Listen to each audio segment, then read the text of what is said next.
If you're seeing this, then I didn't have quite enough time to make a video every week for the month. So to try to fill out the time for Overseer October, I decided to go through this art prompt I've been doing for the month and share some highlights. Days 1 through 3 were New OC, Old OC, and Favorite OC. To be frank, I don't make new OCs too often because the majority of the ideas I have for Overseer elements have been solidified in my head for several years.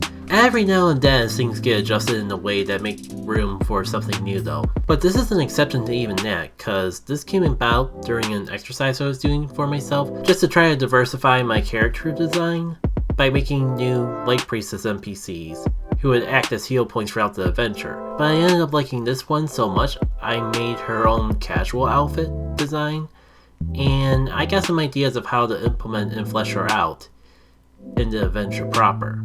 Not to like a major character role, but more significant than anything I had initially planned. For Old OC, I decided to use Skip because she was a character that technically I had since the comic days, but haven't had too many opportunities to actually draw until earlier on this year.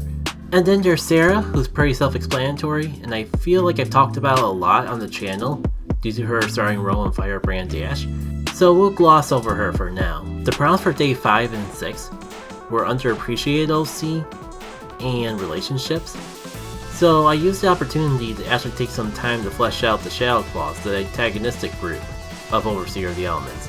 A lot of ideas in my head, but rarely have opportunities to share those ideas. They're actually a major part of some of the videos I want to make for Overseer October, so I won't go too in depth now, but I do at least want to show off the drawings I made.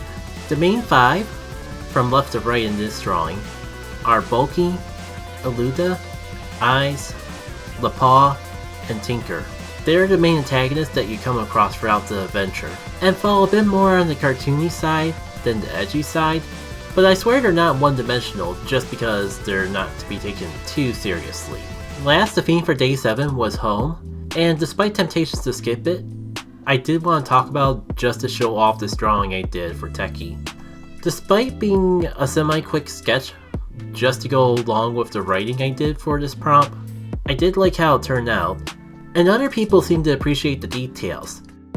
So I'm glad I took the time to draw this despite initially wanting to just make something quick to go along with the writing prompt. So that's all I got for this week. Crossing my fingers I'll have something more fleshed out for the following week, but it's nice to have this to fall back on just in case. Until next time though, take care.